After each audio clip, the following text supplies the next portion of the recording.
तासगाव नगरपालिका निवडणूक 2025 चे वातावरण तापण्यास सुरुवात झाली असून ही निवडणूक प्रामुख्याने माजी खासदार संजय काका पाटील यांची विकास आघाडी विरुद्ध रोहित पाटील यांची राष्ट्रवादी काँग्रेस विरुद्ध भारतीय जनता पार्टी अशी तिरंगी होण्याची शक्यता आहे। उमेदवार निश्चितीसाठी प्रभागवार बैठकांचे नियोजन सुरू असून त्यासाठी माजी खासदार संजय काका पाटील, आमदार रोहित पाटील व भाजपा तालुकाध्यक्ष स्वप्नील पाटील यांनी कंबर कसली आहे। या बैठकीतून एक गोष्ट समोर येत आहे की संजय काका पाटील यांचेकडून जुन्यांबरोबर व नव्याही चेहऱ्यांना संधी मिळण्याची शक्यता आहे।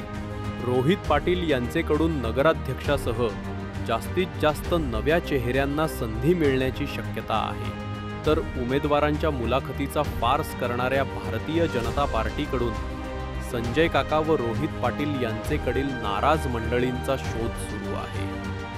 तासगाव लाईव्ह न्यूज मराठीसाठी प्रतिनिधी राज चव्हाण।